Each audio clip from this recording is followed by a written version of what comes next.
देखो पिछले क्लास में हम लोग क्या बात कर रहे थे, तो सर हम लोग some basic concept of chemistry शुरू किए हुए थे, जहाँ से जो पहला जो मेन हीरो था जिसका नाम क्या था, मोल। तो हम लोग मोल के बारे में समझ रहे थे, मोल को क्या होता है, मोल को कैलकुलेट कैसे करेंगे, वो सारा कुछ देखने के बाद जो नेक्स्ट हम लोग के पास टॉपिक था जिसका नाम था स्टिक्योमेट्रिक कोफिशिएंट, तो उसको हम लोग देखे थे क्या होता है स्टिक्योमेट्रिक कोफिशिएंट और उससे किस प्रकार का सवाल पूछा जाता है। उसमें देखते हैं सर कि रिएक्शंस के बेसिस पे हम लोग को पूछता है कि कितना मोल ज़रूरत पड़ेगा रिएक्टेंट का, कितना मोल हम लोग को प्रोड्यूस हो रहा है हम लोग को प्रोडक्ट, वो सारा कुछ हम लोग कैलकुलेट करना सीखे थे स्टिक्योमेट्रिक कोफिशिएंट से। फिर हम लोग को दूसरा जो टॉपिक था, टॉपिक का नाम क्या था, लिमिटिंग रिएजेंट।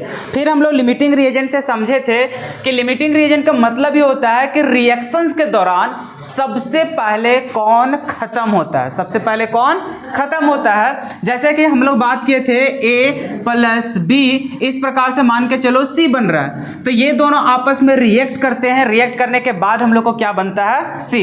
और यहाँ पे इस रिएक्शन कैसे प्रोसीड होता है इसके बारे में पूरा विस्तार से हम लोग समझे हुए थे। हम यही बोले थे कि देखो ये जो रिएक्टेंट मॉलिक्यूल्स होते हैं ये आपस में लड़ाई झगड़ा करता है, कोलाइड करता है, कोलाइड करने के बाद इन लोग को टेंडेंसी होता है कि धीरे धीरे इन लोग खत्म होता है, धीरे धीरे क्या होता है, खत्म होता है, रिएक्टेंट खत्म होता है और बनता कौन है, प्रोडक्ट। मतलब ये दोनों जो A और B है खत्म होकर बनेगा हम लोग को C। अब रहा बात कि ये दोनों आपस में रिएक्शंस करेगा, शायद जैसे कि रिएक्शंस में हम लोग समझे थे कि रिएक्शंस के दौरान जो रिएक्टेंट होता है वो धीरे धीरे क्या होता है, रिड्यूस होता है, मतलब इन लोग खत्म होता है, आपस में लड़ाई झगड़ा करके इन लोग रिएक्ट करके तभी हम लोग को बनाता है C। तो सवाल यही खड़ा हो गया, ऐसा तो जरूरी नहीं है कि A और B दोनों सेम अमाउंट में लिया जाए, क्या ऐसा जरूरी है क्या, नहीं।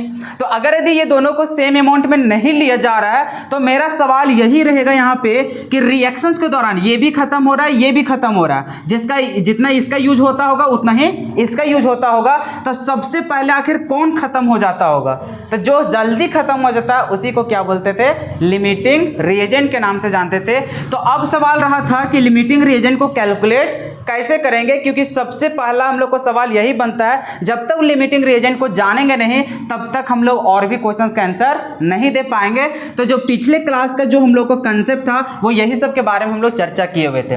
तो आज हम लोग देखने जा रहे हैं कि सबसे पहले क्वेश्चंस, और दो चीज बोले थे कि जब हम लोग को स्टिक्योमेट्रिक कोफिशिएंट और लिमिटिंग रिएजेंट का सवाल होता है तो दोनों में हम लोग डिफरेंशिएट कैसे करेंगे, क्योंकि देखने में दोनों सेम टाइप का ही लगेगा कि ये जैसा बन रहा है वैसा ही इसका भी बनाएंगे, लेकिन दोनों एक जैसा बनता नहीं है। तो उसको पहचानने का तरीका हम बताए हुए थे कि स्टिक्योमेट्रिक कोफिशिएंट का सवाल जब भी रहेगा तो इसमें किसी एक का इंफॉर्मेशन रहेगा, किसका दिया रहेगा, किसी एक का। जैसे अगर कोई रिएक्शन, जैसे मान के चलो N2 + H2 बना के आ रहा है हम लोग को NH3, मतलब नाइट्रोजन हाइड्रोजन मिल करके अमोनिया का फॉर्मेशन हम लोग को करता है। तो यहां पर अगर स्टिक्योमेट्रिक कोफिशिएंट का सवाल रहता तो या तो फिर इसका देता या तो फिर किसका देता, H2 का देता, मतलब ये दोनों में से किसी एक का इंफॉर्मेशन देता। लेकिन जब हम लोग को लिमिटिंग रिएजेंट का सवाल रहता है तो इसमें इसका भी दिया रहेगा और इसका भी दिया रहेगा। देखते हैं सवाल में क्या है। सवाल बोला है कि 4 मोल नाइट्रोजन जो रिएक्ट कर रहा है किसके साथ, 9 मोल H2 के साथ। मतलब हम लोग को नाइट्रोजन का कितना मोल दिया है, 4 मोल,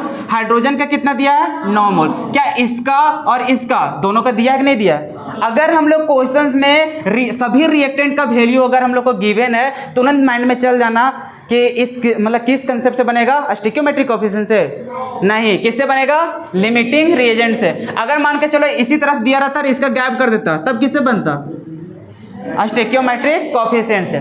ठीक है सर, अब हम लोग बोलते हैं, चलो क्वेश्चन तो समझ में आ गया कि एक रिएक्शन है, रिएक्शंस में किसका फॉर्मेशन हो रहा है, अमोनिया का, जिसमें बोल दिया है कि 4 मोल नाइट्रोजन को रिएक्ट करवाया जा रहा है किसके साथ, 9 मोल H2 के साथ। मतलब इसका जो है वो कितना दिया हुआ है, 4 मोल, और इसका कितना दिया है, 9 मोल। तो ये दोनों जब रिएक्शंस करेंगे तो ये हम लोग को फॉर्मेशन होगा। अब उसी के रिलेटेड हम लोग के पास सवाल है, टोटल हम लोग 8 सवाल पढ़ेंगे, अभी 5 यहाँ पे क्योंकि हम लोग के पास पेज खत्म हो गया।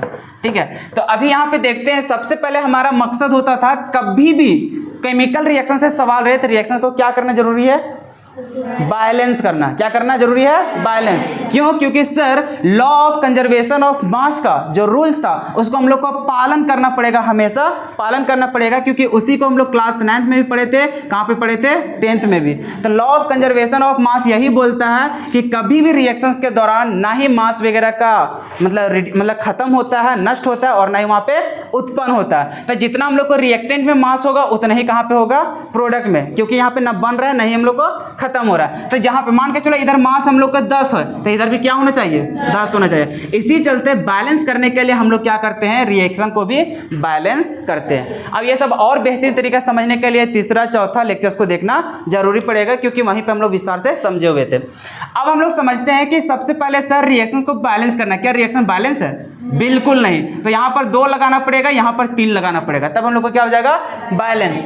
अब हम लोग समझते हैं सवाल। जब भी हम लोग क्वेश्चंस के अनुसार समझ जाएंगे कि ये सवाल किसका है? लिमिटिंग रिएजेंट का। तो सबसे पहले हम लोग फाइंड आउट करेंगे लिमिटिंग रिएजेंट कौन है। तो लिमिटिंग रिएजेंट को निकालने के लिए हम लोग सबसे पहले लिखते हैं गिवन मोल्स। क्या लिखते हैं इधर? Given moles. तो गिवन मोल्स क्या था कि N2 का 4 और इसका कितना दिया था? 9। अब यहाँ पर लिखते हैं रिएक्टेड मोल्स। रिएक्टेड मोल्स कहने का मतलब कितना मोल्स आपस में रिएक्ट करेगा। तो यहां से हम लोग को जब स्टिकियोमेट्रिक कोएफिशिएंट होता है तो वहां से समझना आसान होता है, लेकिन लिमिटिंग रिएजेंट का समझना आसान नहीं होता है। तो उसको शॉर्टकट बताया गया है, क्योंकि उस प्रकार से जाओगे तो उलझन में पड़ जाओगे और कभी जवाब दे नहीं पाओगे। तो उसके लिए बोले थे कि सबसे पहले हम लोग निकालना है रिएक्टेड मोल्स की कितना रिएक्ट करेगा। जैसे ऐसा नहीं कि 4 मोल इसका और 9 मोल इसका, ये हम लोग को सही इन्फॉर्मेशन दिया हुआ नहीं है। तो इसको निकालने के लिए क्या करते हैं कि जो भी गिवन मोल्स रहता है उसको डिवाइड करते हैं। किससे? स्टिकियोमेट्रिक कोएफिशिएंट से। स्टिकियोमेट्रिक कोएफिशिएंट वही होता है जो बैलेंस किया हुआ रहता है। मतलब यहाँ पे क्या हो जाता है? 4, ये तो हम लोग को गिवन मोल है, और इसका कितना स्टिकियोमेट्रिक कोएफिशिएंट? 1। तो यहाँ पे हो जाएगा 4/1। इसका कितना हो जाएगा? 9/3। पता है इसका वैल्यू कितना हो गया? 4। इसका कितना हो गया? 3। अब बताओ सबसे कम किसका वैल्यू है? N2 का कि H2 का? H2 का। मतलब ये जब 3 मोल खत्म होगा तो ये भी 3 मोल खत्म होगा, तो इसका बच कितना जाएगा? 1 मोल। क्योंकि सर जितना ये खत्म होगा उतना ही ये भी खत्म होगा, तो पता चलेगा जितना इसका अमाउंट खत्म हो रहा है उतना ही इसका भी। तो कम जितना रहेगा उसी के अकॉर्डिंग तो आखिर रिएक्शन कंप्लीट होगा। क्योंकि हम लोग जान रहे हैं कि A + B मिलकर के अगर C बन रहा है, तो अगर हम यहाँ पे A को हटा देंगे तो क्या C बन पाएगा? क्योंकि C को बनने के लिए हमें A भी चाहिए और B भी चाहिए। एग्जाम्पल हम लोग देखे थे वाटर का फॉर्मेशन। अगर हाइड्रोजन लेते हैं, ऑक्सीजन लेते हैं, तो हम लोग को बनता क्या है? पानी बनता है। पानी बनाने के लिए दोनों जरूरी है कि कोई एक जरूरी है? दोनों। अगर ऑक्सीजन को हटा देंगे क्या इसका दम है कि बना देगा? नहीं। तो यहां से वही सवाल आता है कि अगर मान के चलो 2 चीज में जो खत्म हो जाएगा पहले, क्या रिएक्शन आगे फिर से प्रोसीड हो पाएगा? नहीं। तो इसका मतलब अगर यहाँ पे हाइड्रोजन 3 मोल है, नाइट्रोजन 4 मोल है, तो सबसे पहले खत्म कौन हो जाएगा? 3 मोल। तो अगर इसके बिना क्या रिएक्शंस कंप्लीट हो पाएगा? नहीं। तो जो जिसके बिना रिएक्शंस रुक जाएगा या फिर जो जल्दी खत्म हो जाता है उसी को बोलते हैं लिमिटिंग रिएजेंट। क्या बोलते हैं? Limiting reagent. क्या इतना करना सीख गए थे हम लोग पिछले क्लास में? अब यहाँ पे देखो सवाल सुनना। सवाल बोला है कि मोल्स ऑफ NH3 फॉर्म, कि NH3 कितना मोल बनेगा। अब कैसे इसको समझेंगे, ध्यान से समझना। जैसे कि इस रिएक्शंस को हम लोग आगे बढ़ाते हैं, रिएक्शंस के समय पता चलता है कि इसका जब 1 मोल लेते हैं, इसका 3 मोल लेते हैं, तो ये कितना बनता है? 2 मोल। मतलब ये रिएक्शन जब भी बनेगा तो ये कितना बनेगा? 2 मोल बनेगा। क्लियर है यहाँ तक? अब जब यहाँ पे रिएक्टेड मोल्स हम लोग निकाले, यहाँ पर 4 मोल, इसका कितना निकाले? 3 मोल। तो हम लोग किसके बेसिस पे चलेंगे? कॉमूला के बेसिस पे। तो यहाँ से अगर हम लोग समझना चाहे, थोड़ा सा नीचे इसको लिखना था, चलो बाद में लिख देंगे। अब यहाँ पे समझो, अगर यहाँ पे हम लोग इसको रिएक्शन को पूरा कंप्लीट करना चाहते हैं तो इसमें क्या हो जाएगा? 3 था, 3 में से 3 पूरा खत्म हो जाएगा। इसका 4 था, 4 में कितना खत्म होगा? 3। और इसका कितना बनेगा? सर 3 खत्म हो रहा है तो 3 ही तो बनेगा। यहाँ से बनेगा 3, लेकिन एक मॉलिक्यूल बनेगा 3। एक मॉलिक्यूल का कितना? 3। यहाँ पे है कितना मॉलिक्यूल? 2। तो एक का बनता है 3, तो 2 का कितना बनेगा? 6। इसका मतलब सर यहाँ पे जितना हम लोग रिड्यूस होगा उतना ही ये भी बनेगा, लेकिन ये उतना टाइम बनेगा जितना यहाँ पे हम लोग को नंबर लिखा हुआ रहेगा। जैसे यहाँ पे रिड्यूस हो रहा था कितना? 3 मोल, लेकिन यहाँ पे था वो कितना? 2 गुना। तो इसलिए यहाँ पे मल्टीप्लाई कितना कर देंगे? 2 से। बात समझ में आया? नहीं समझ में आया सर? हम लोग क्या बोले अगर जो पिछले क्लास में नहीं आया था घबराने की बात नहीं है। अभी तक 6 लेक्चर्स हो चुके हैं। कितने हो चुके हैं? 6 लेक्चर आप लोग के लिए ही रिकॉर्ड किया जाता है, इसलिए ताकि अगर मान के चलिए आज कोई स्टूडेंट नया आया तो संभव तो है नहीं कि 5 घंटा जो पहले बताया गया क्या 10 मिनट में समझाया जा सकता है? पॉसिबल तो है नहीं। और ऐसा भी नहीं है कि जो कंसेप्ट हम लोग पढ़ चुके हैं अगर उसको बिना पढ़े हम लोग आगे जाएंगे तो आगे क्या कंसेप्ट सीख पाओगे?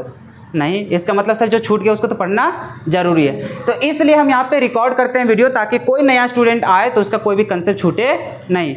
हम लोग को अल्टरनेट क्लास चलता है, तो आज जैसे केमिस्ट्री का वो कल तो होगा नहीं।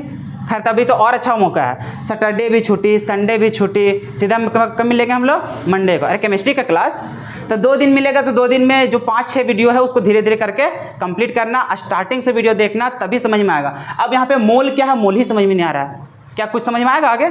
नहीं।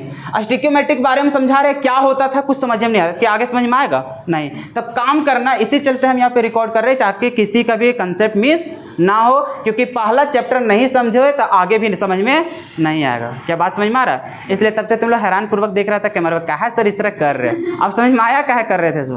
तो अब यहाँ पे समझो, अभी जितना फिलहाल मतलब समझाने मतलब समझने योग्य हो उतना समझने के प्रयास करना, बाकी जब तक नहीं देखोगे पीछे कंसेप्ट समझ में आने वाला नहीं है। ठीक है, फिर भी सुनो, कुछ कुछ काम देगा। तो यहाँ पर देखो, हम लोग क्या इतना काम कर लेते थे, पिछले क्लास में बताए थे। अब क्या काम है समझना, जो भी कम रहता है उसी के अकॉर्डिंग हम लोग को रिएक्शंस कंप्लीट होता है। तो अगर ये 3 मोल है, ये 4 मोल है, तो 3 मोल के अकॉर्डिंग नहीं जाएंगे, क्योंकि यही तो पहले खत्म हो जाएगा, तो इसका कोई औकात है नहीं। तो हम लोग रिएक्शन को कैसे आगे बताएंगे, कितना कितना मोल उसका हम लोग को रिएक्ट कर रहा है। तो यहाँ पे बोलेंगे सर 4 में से कितना खत्म होगा? 3। और इसका 3 में 3 तो था ही, 3 में कितना खत्म होगा? पूरी खत्म होगा। तो इसका कितना बनेगा? 3। जितना खत्म उतना ही बनता। लेकिन अब ध्यान से देखना कि ये था कितना? 2। तो जितना भी रहेगा उतना 2 से मल्टीप्लाई। अगर 3 रहता तो कितना करते? 5 रहता तो 5, 1 रहता तो अब यहाँ पे करना 4 में से 3 कितना हुआ? 3 में से 3 दूना 6। इसका कहने का मतलब है कि जब रिएक्शन कंप्लीट होता है, ध्यान से सुनना, जब रिएक्शन कंप्लीट होता है तो कंप्लीट होने के बाद जो अमोनिया का फॉर्मेशन हो रहा है वो अमोनिया बन कितना रहा है? 6 मोल। कितना बन रहा है? 6 मोल। मतलब रिएक्शन जब कंप्लीट होता है, रिएक्शन कंप्लीट होने के बाद कितना बन रहा है? 6 मोल। कब? जब हम लोग अमोनिया का कितना लेते हैं? 4 मोल, और हाइड्रोजन का कितना लेते हैं? 9 मोल। क्या बात समझ में आया? अब यहाँ पे सवाल 3 तरह का सवाल पूछेगा। क्या पूछेगा? सबसे पहले बोलेगा कि रिएक्शंस करने के बाद हम लोग को जो प्रोडक्ट बन रहा है वो कितना बन रहा है? कितना बन रहा है? 6 मोल। कितना बन रहा है? 6 मोल। सवाल दूसरा पूछेगा कि रिएक्शंस करने के बाद जो हाइड्रोजन था, हाइड्रोजन का मोल कितना बचा? 0। अरे कहाँ, 1 बचा है, 0 नहीं बचा है। नाइट्रोजन का कितना बचा है? 1। ऐसा सवाल फिर पूछेगा कि इस रिएक्शन में जो एक्सेस अमाउंट हम लोग को प्रेजेंट था उसका टोटल मोल अभी कितना बचा हुआ? कितना बचा हुआ? फिर से सुनो, सवाल पूछो, सुनो, क्योंकि इसी तरह घुमा घुमा के सवाल पूछता है। सवाल पूछेगा कि इस रिएक्शन में जो एक्सेस अमाउंट में प्रेजेंट था, बता एक्सेस अमाउंट मतलब? एक्सेस मतलब ज्यादा, एक्सेस मतलब ज्यादा, जो ज्यादा अमाउंट में प्रेजेंट था, अब बताना है कि उसका कितना मोल बचा हुआ है। कितना बचा हुआ है? 1। क्योंकि सर जब हम लोग नाइट्रोजन और हाइड्रोजन का इंफॉर्मेशन दिया हुआ था तो इसका 4 दिया था, इसका कितना दिया था? 9। लेकिन यहां से जवाब नहीं देंगे, जवाब देंगे कि कितना कितना रिएक्टेंट मॉलिक्यूल्स हम लोग को क्या है? रिएक्ट कर रहा है। तो सर यहाँ पे जो रिएक्टेंट मॉलिक्यूल्स रहता है, तो अब यहाँ पे देखो ये 4 और ये कितना? 3। ज्यादा कौन है? 4। ज़्यादा 4 है, तो इसका मतलब नाइट्रोजन किस मात्रा में है? एक्सेस मात्रा में। यहाँ से जवाब कभी भी देना नहीं है। जो यहाँ से जवाब देता है वो फंस कर आ जाता है, कभी भी आंसर तक पहुँच नहीं पाएगा। तो जवाब जब भी देना है कहाँ पे? जब लिमिटिंग रिएजेंट फाइंड आउट करते हैं तो वहाँ पे हम लोग जवाब देना है कौन कम है और कौन ज़्यादा। तो जो ज़्यादा होता है उसको बोलते हैं एक्सेस अमाउंट में प्रेजेंट होना। क्लियर है? सवाल सुनो फिर से, बोलेगा कि जो एक्सेस अमाउंट में प्रेजेंट था रिएक्टेंट, उसका कितना मोल बचा? 1 बचा। कोई दिक्कत? इसी तरह का सवाल पूछता है। फिर पूछेगा जो एक्सेस अमाउंट में प्रेजेंट था उसका वेट कितना बचा हुआ होगा? वेट पूछेगा। तो यहाँ पे मोल पता है, क्या वेट नहीं निकालेंगे आराम से। सवाल पूछेगा कि जो अमोनिया का फॉर्मेशन हुआ वो कितना अमाउंट में प्रेजेंट हुआ वेट के अनुसार, मतलब इसका कितना ग्राम यहाँ पे वेट प्रेजेंट होगा। सुनते जाओ, एक एक करके समझ में आ जाएगा। कि यहाँ तक समझने में कोई दिक्कत? ये हम लोग को बता रहा है क्या चीज?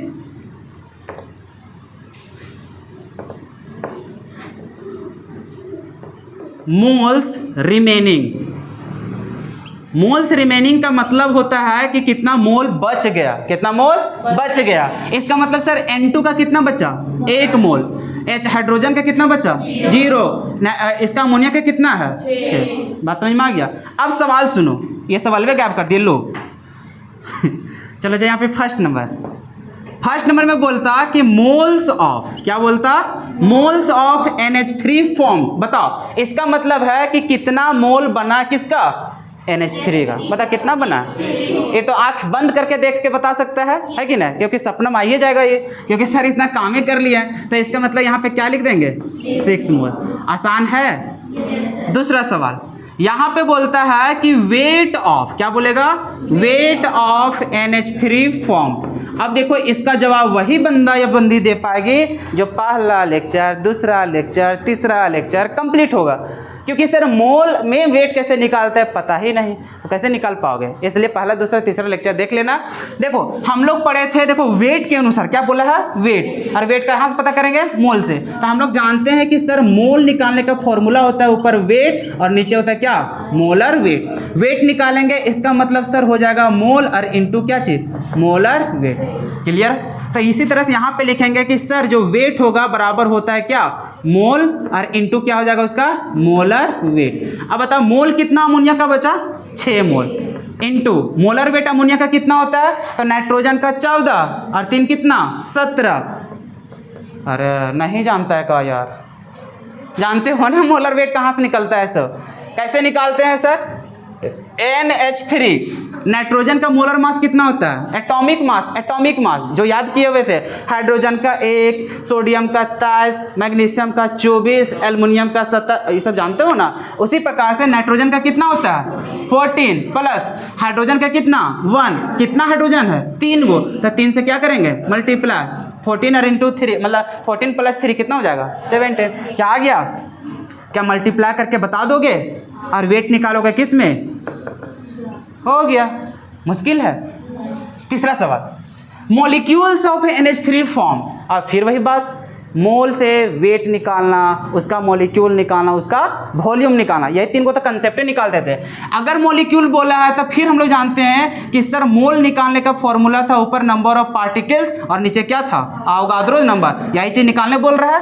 तो यहाँ से मोल में क्या इंटू करेंगे, अवोगाद्रो। इसका मतलब सर अगर हम लोग को बोल रहा है मॉलिक्यूल्स निकालने, तो मॉलिक्यूल्स बराबर लिखेंगे क्या चीज, मोल और इंटू में क्या चीज, अवोगाद्रोस नंबर। मोल कितना 6, अवोगाद्रो नंबर का value 6.022 into 10 to the power 23। निकल जाएगा ना, खत्म। अब फिर से देखो चौथा सवाल, अभी क्या पूछा, volume of NH3 produced at STP नहीं बोलता तो क्या निकाल पाते, क्योंकि सर उसके लिए टेम्परेचर भी चाहिए, प्रेशर भी चाहिए, तो नहीं रहता। तो यहाँ पे क्या दिया हुआ है STP या फिर NTP भी रहेगा तब भी ऐसा ही निकालेंगे। फिर हम लोग जानते हैं सर कि जो मोल निकालने का फॉर्मूला होता है वो होता है वॉल्यूम और नीचे होता है 22.4। वॉल्यूम निकालना ये फिर मल्टीप्लाई, अरे वही से बन रहा है नहीं बन रहा है। तो यहाँ पे देखो हम लोग निकालने जाएंगे क्या चीज़, वॉल्यूम। तब वॉल्यूम बराबर जाएंगे तो सर हो जाएगा मोल और इंटू हो जाएगा अवोगाद्रोस नंबर। मोल कितना 6, ओहो सॉरी 22.4, तो यहाँ पर भी हो जाएगा 22.4। क्या कर लोगे, और यहाँ पर जो आएगा बताओ किस चीज़ में यूनिट लिखोगे, ml में, ग्राम में, मोल में, क्या लिखोगे, लीटर में। अरे भैया यहाँ पे लिखे थे कि वॉल्यूम को किस में चाहिए, लीटर में, तो वॉल्यूम निकाल रहे तो किस में आएगा, अभी कौन तो बोली थे ग्राम में, वॉल्यूम ग्राम में लेते हैं, बताओ निकल जाएगा। अब देखो नीचे क्या बोला है, moles of excess reactant left. कहने का मतलब मोल जो है एक्सेस रिएक्टेंट, मतलब जो रिएक्टेंट एक्सेस में था, बात को समझ रहे हो, एक्सेस में जो ज़्यादा मात्रा में दिया था उसका कितना मोल लेफ्ट मतलब बचा होना, लेफ्ट मतलब बचा होना। तो एक्सेस जो रिएक्टेंट था उसका कितना मोल बचा हुआ है, बताओ कितना मोल बचा हुआ है, 1। बताओ बहुत ज़्यादा मुश्किल सवाल है नहीं ना है, एक बार छाप लो। देखो कितना आसान है यार, तुम लोग नहीं बनाता है। देखो weight of excess reactant left, अच्छा इसका मतलब पहले समझो, जो एक्सेस मात्रा में रिएक्टेंट लिया हुआ था उसका कितना वेट अभी बचा हुआ है, बात को समझ रहे हो। तो सबसे पहले सर वेट तभी बता पाएंगे जब हमें मोल पता रहे। तो अभी बताओ कि कौन एक्सेस मात्रा में था, नाइट्रोजन की हाइड्रोजन? नाइट्रोजन। कहाँ से पता करते हैं? रिएक्टेड मॉलिक्यूल जब निकालते हैं मोल वहाँ से। तो सर इसका कितना बचा हुआ था? 1 मोल। तो 1 मोल बचा, तो 1 मोल में कितना वेट होगा इसी तो कैलकुलेट करने बोल रहा है भाई।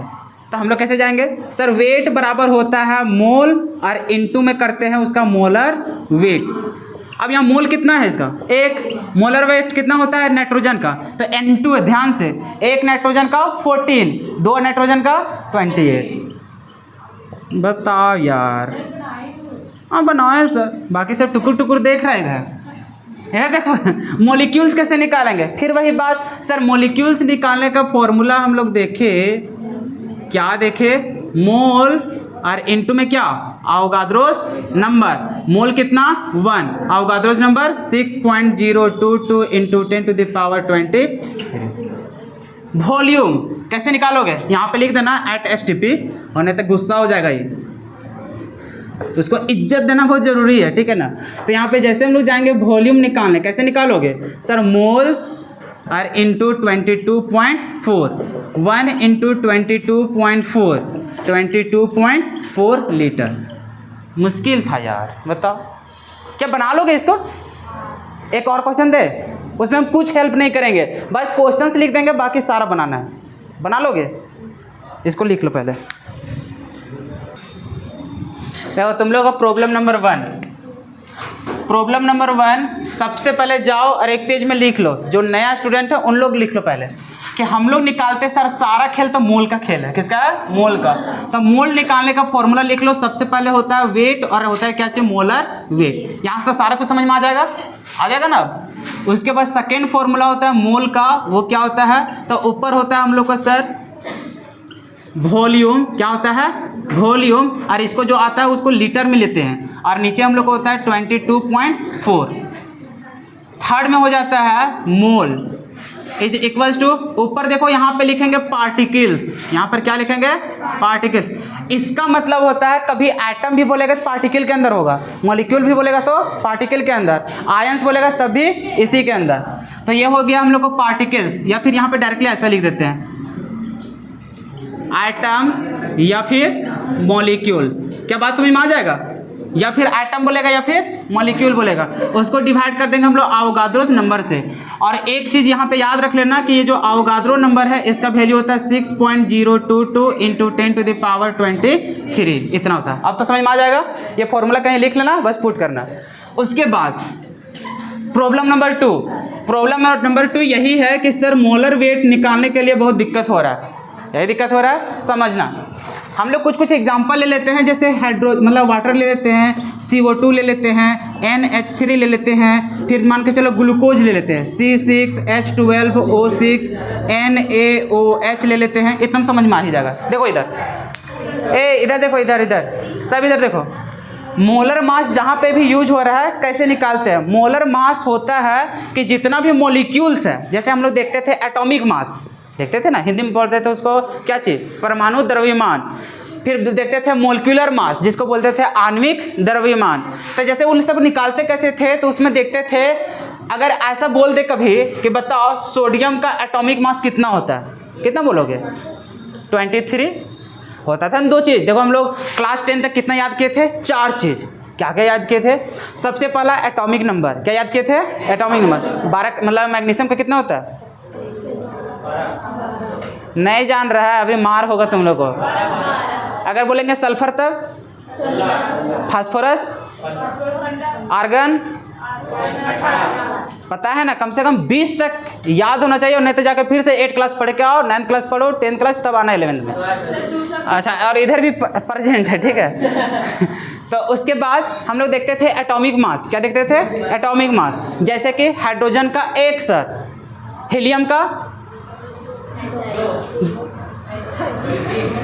4 होता था। उसके बाद लिथियम का जानते थे, फिर उसी तरह से बोरॉन जानते थे। इसी प्रकार से करते थे। जैसे हम लोग देखते थे इसका, किसका सर? कार्बन। कार्बन का कितना होता है? 12। नाइट्रोजन 14। उसके बाद जाते हैं ऑक्सीजन 16। नाइट्रोजन मतलब कि फ्लोरीन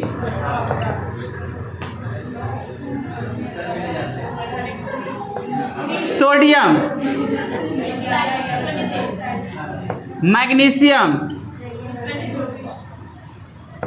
फास्फोरस। आज का होमवर्क याद रखो पहले, अगला क्लास में जो भी अटका उसको इतना पीटेंगे कम से कम 1 से लेकर के 1 में कौन है? हाइड्रोजन, और 20 में कौन है? कैल्शियम। सबसे पहले ऐसा याद करना है, 1 में कौन है? हाइड्रोजन, दूसरा में कौन है? हीलियम, तीसरा में कौन है? लिथियम, चौथा में बेरिलियम। इसी तरह से करके 20 तक याद करना है। उसके बाद हाइड्रोजन का एटॉमिक मास इतना होता है, हीलियम का इतना होता है, ये सब सारा कुछ याद रखना। अरे मास्टर तुम लोगों को छोड़ कैसे दिया? अभी पूछता हूँ वैलेंसी, जिसको संयोजकता बोलते थे, कितना होता है सोडियम का? अरे फास्फोरस का?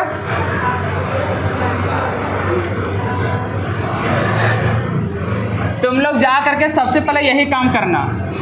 इलेक्ट्रॉनिक विन्यास करने जानते थे, जिसको बोलते हैं इलेक्ट्रॉनिक कॉन्फ़िगरेशन। क्या बोलते हैं? इलेक्ट्रॉनिक। तो ये 8 क्लास में से ही बताया जाता था, 8 क्लास का सिलेबस में था, फिर 9th में भी था इसका यूज, हालांकि उतना यूज था नहीं, थोड़ा थोड़ा यूज था। उसके बाद 10th में भी पढ़ना था। तो कोशिश करोगे नेक्स्ट क्लास जब भी आओगे ये 3 चीज़ याद रखना, एक तो एटॉमिक नंबर, एक तो एटॉमिक वेट, और उसका वैलेंसी। क्या याद रखोगे? वैलेंसी याद नहीं भी रहेगा, कम से कम कौन चीज़ याद होना चाहिए? अरे तो ढूंढेंगे तुम लोग को। अब समझो इधर क्या है। सो बात रहा कि सर मोलर वेट कैसे निकालते हैं, तो इसमें 2 चीज़ होता है, एक तो एटम हो गया और एक हो गया मॉलिक्यूल। एटम कहने का मतलब जैसे भी बोल रहे थे ना सोडियम, तो एक एटम हो गया। सोडियम का कितना होता है? 23। ये कहाँ से आया? याद होना चाहिए। मैग्नीशियम रहता तो उसका भी याद होना चाहिए। उसी प्रकार से जब सिंगल रहता है उसको बोलते हैं एटम। उसको क्या बोलते हैं? एटम। जब 2 या 2 से अधिक चीज़ मिल करके बनाता है, जैसे यहाँ पे देखो 2 गो हाइड्रोजन और 1 गो क्या चीज़? ऑक्सीजन, तो बहुत सारे एटम का मिल गया। तो एटम के मिलने से ही हम लोग को क्या बनता है? मॉलिक्यूल। क्या बनता है? मॉलिक्यूल। तो जब हम लोग एटम का मास निकालते हैं तो उसको बोलते हैं एटॉमिक मास, और जब पूरा मॉलिक्यूल की मास निकालते हैं तो उसको क्या बोलते हैं? Molecular mass. बात को समझ रहे हो? और फिर उसी तरह से हम बताए थे मोलर मास। मोलर मास 1 मोल के लिए डिफाइन होता है। कुल मिलाकर के वही जानो, जो मॉलिक्यूलर मास होता है, जो एटॉमिक मास वही होता है, उसका भी मोलर मास। क्लियर है? अब इसे निकालते कैसे हैं? मॉलिक्यूल है, इसका वेट कैसे निकालेंगे? तो इसका जितना होगा और इसका जितना होगा, टोटल वही ना होगा। तो हम लोग कैसे निकालते हैं? निकालने का तरीका है, सबसे पहले कदम रखेंगे, बताओ कितना हाइड्रोजन है? 2 हाइड्रोजन। कितना है? 2 हाइड्रोजन। यहाँ लिखेंगे 2 इंटू हाइड्रोजन का होता कितना है? 1। अभी 1 का खत्म हो जाएगा, फिर प्लस। क्या करेंगे? प्लस। अब देखो ऑक्सीजन है कितना? 1। अरे होता कितना है? 16। 2 इंटू 1 2, 16 इंटू 1 16, टोटल कितना? यही होता है इसका मोलर मास। समझ में आ गया? अब देखो CO2, इसका कैसे निकालोगे? कार्बन है कितना? 1 से मल्टीप्लाई करो या ना करो को फर्क पड़ता है क्या? नहीं। तो यहाँ पे आप देखो कार्बन का होता कितना है? 12। तो यहाँ पे लिखेंगे 12 प्लस, क्योंकि 1 का खत्म ना हो गया, जितना खत्म होते जाएगा प्लस करते जाना है। ऑक्सीजन है कितना? ऑक्सीजन का होता कितना है? 16। अब देखो यहाँ पे 12 प्लस 16 दूना कितना? 32। टोटल देखोगे कितना हो जाएगा? 44। कोई दिक्कत? इसमें देखो नाइट्रोजन के गो? एगो। नाइट्रोजन का होता कितना? 14 प्लस हाइड्रोजन कितना? 3, होता कितना? तो 14 इंटू मतलब 14 प्लस 3, इसका निकालो, है कितना? 6, और होता कितना है? 12 प्लस है कितना? इंटू कितना? प्लस है कितना? होता कितना है? निकालो। 12 छक 75 बोलता है। 12 इंटू 1 12 प्लस 16 छक जोड़ो, 6 2 8 और 2 10, 9 1 10, 11 और 7 कितना? समझ में आ गया कैसे निकलेगा? तुरंत बता दो इसका कितना निकलेगा?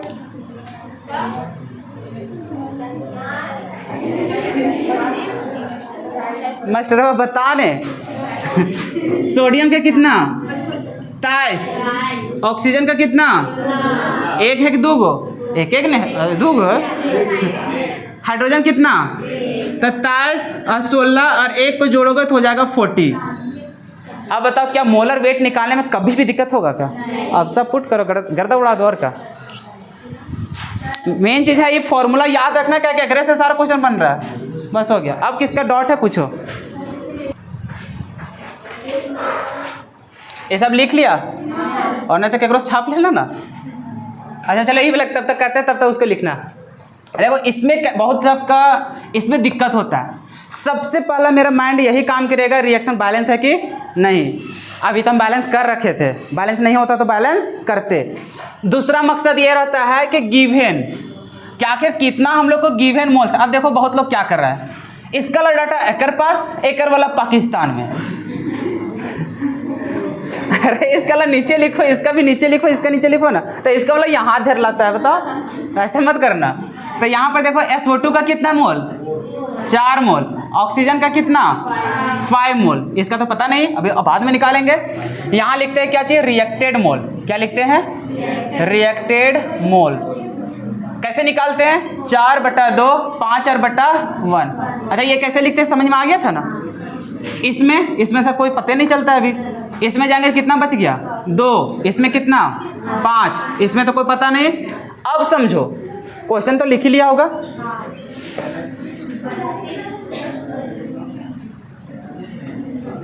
इसमें देखते हैं सबसे कम कौन है, सबसे कम कौन है। तो वो सबसे कम है, वो तो पूरा खत्म हो जाएगा। तो इसका मतलब सर 2 है तो 2 में 2 पूरा खत्म हो जाएगा। मतलब 2-2 कर रेशियो के अनुसार इन लोग भी काम करेगा। तो इसका भी 2 खत्म होगा, इसका भी कितना, 2। तो 2 में 2 था कितना, इसका 5 में 2 कितना, इसका कितना बनेगा। इसका सवाल क्या होता है, कितना बनेगा। तो बनेगा उतना ही जितना यहाँ से खत्म हो रहा है। खत्म कितना हो रहा था, तो इसका बनेगा कितना, और यहाँ पर जो रहता है उससे मल्टीप्लाई कर देते हैं। हो गया, टोटल कितना हो गया। अब सवाल सुनो। सवाल क्या क्या था, सो आंसरवा मिलाते जाना। पहला नंबर सवाल में था कि अमोनिया, अच्छा सॉरी SO3 है, SO3 कितना बना है।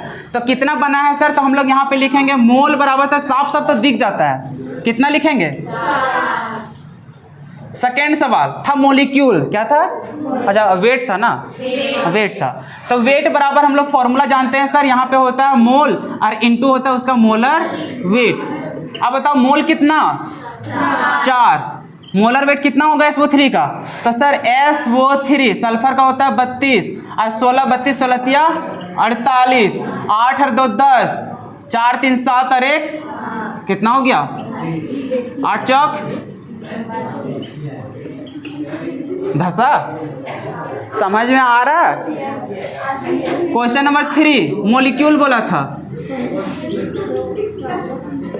यहाँ पे लिखेंगे मोल और इनटू अवोगाद्रोस नंबर। मोल आ गया 4 और इनटू हो जाएगा 6.022 इंटू 10 टू द पावर 23।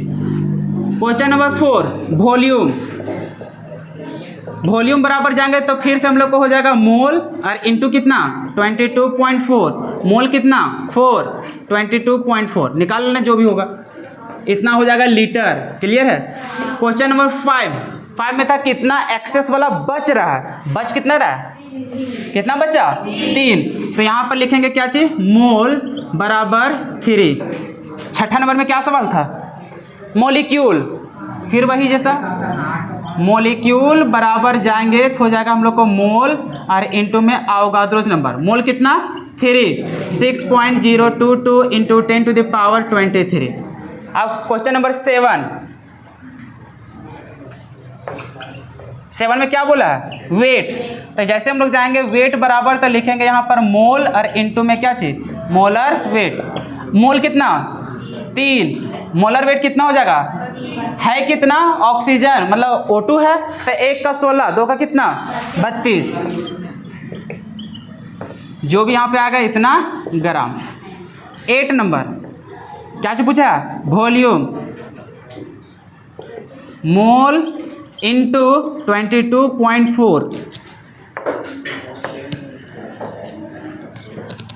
मोल है 3, 22.4 जो भी आएगा इतना लीटर आंसर। क्या मुश्किल सवाल था, सब सही है तो बिंदास रहो। अब रहा बात कि टाइम नहीं बचा, अब रहा कि टाइम नहीं बचा, इसलिए तो वहाँ नहीं देखे हम। तो अब यहाँ पे देखो क्या स्टिक्योमेट्रिक कॉफी, अच्छा स्टिक्योमेट्रिक तो भी सवालों नहीं दिए, ये किसका था, लिमिटिंग रिएजेंट। तो एक बार मेरा सभी से रिक्वेस्ट बस इतना ही रहेगा, जितना भी क्लास छूट गया है, और ये तो मेरे क्लास में ये समझना ही नहीं कि सर एक भी कंसेप्ट हम लोग छोड़ के जाएंगे, ऐसा कभी सोचना नहीं। चाहे आज आओ, चाहे कल आओ, चाहे परसों आओ, हर चीज़ हम लोग पढ़ के जाएंगे। तो जो भी पहले 6 लेक्चर्स जो है उसको ईमानदारी पूर्वक पहले देख लेना, क्योंकि मेरी बात मानो, पहला लेक्चर्स नहीं देखोगे तो कहानी नहीं समझ में आएगा, आखिर ये सब आया कैसे। फिर अगर सेकेंड लेक्चर्स नहीं देखोगे, समझ में नहीं आएगा कैलकुलेट कैसे करें, फिर इसका यूज वगैरह कुछ नहीं आएगा, तो फिर आगे कैसे बड़ा बड़ा चैप्टर पढ़ोगे। तो इसलिए जितना भी पहले छोटा छोटा चीज़ है उसको पहले देख लेना, उसके बाद आगे मज़ा आ जाएगा। कोई दिक्कत करके आना, फिर मिलेंगे हम लोग अगले एपिसोड में।